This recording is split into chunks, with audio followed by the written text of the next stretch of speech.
On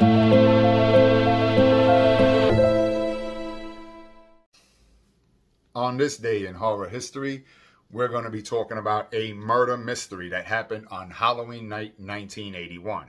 We're talking, of course, about the murders of Ronald Sisman and Elizabeth Platzman, which took place in the Chelsea neighborhood of Manhattan in 1981 on Halloween night. So let's get right into it. Ronald Sisman was a photographer. He owned a couple of photography businesses, which he operated out of his Chelsea apartment in Manhattan. He was also known to be a sketchy character, dealing with some very sketchy people involved with drugs and pornography and things of that nature. Elizabeth Platzman, his girlfriend, was much younger than him, almost by 20 years.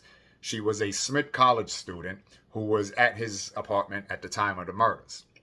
What makes this a murder mystery is not, what makes it so mysterious, I should say, is not only that they don't know who's a suspect in this mystery, but also who might be. And why that's a mystery, we'll get into later. So a little bit before that is Sisman operated, as I said, his photography businesses out of this apartment. He was involved with drugs and pornography and other things of that nature. Now, he had things like this at his apartment. He had drugs there, he had cash, he had very expensive camera equipment, all of these things where he operated. So it's a mystery because whoever did it entered his apartment, but there was no sign of any breaking and entering. His apartment was pretty, any entryway was pretty normal. There was no sign of breaking and entering, no sign of forced entry in any way.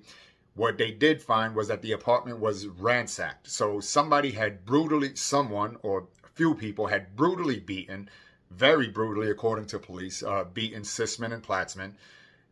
They had shot them execution style and ransacked the apartment looking for something very specific. That's why it's important to remember why I keep saying it was ransacked and there was no breaking and entering sign or anything.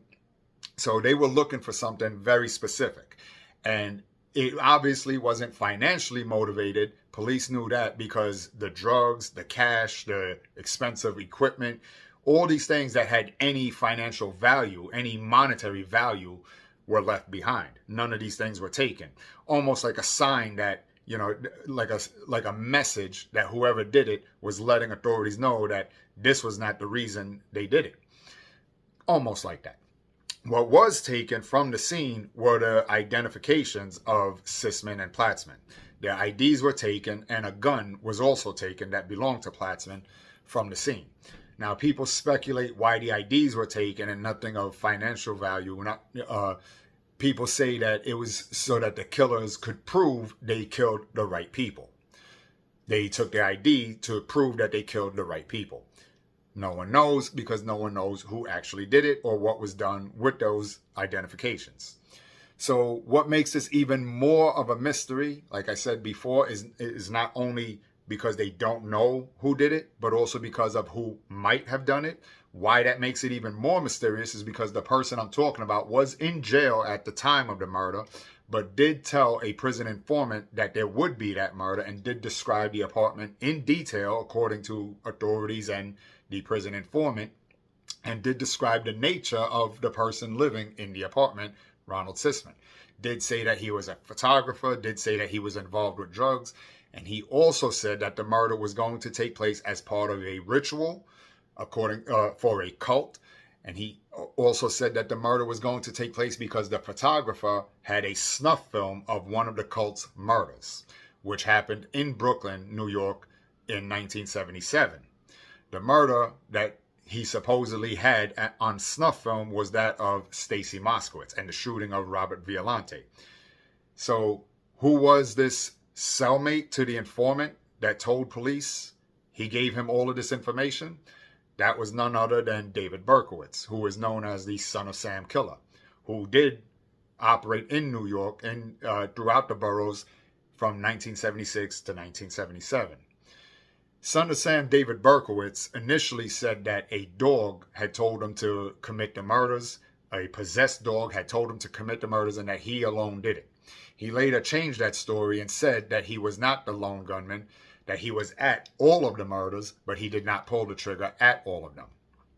He told police that the initial story was just a cover-up. He went on many interviews saying the same thing and gave names to people that were supposedly involved. These people also, coincidentally ended up dead shortly after he did this, shortly after he was taken into custody and gave these names.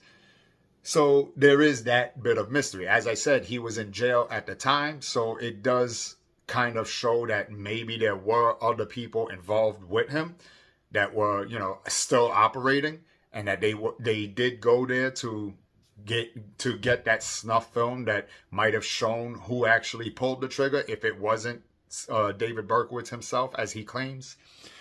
Again, this is still a mystery. No one really knows.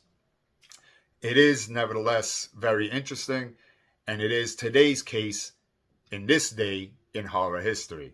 And I'll see you the next time.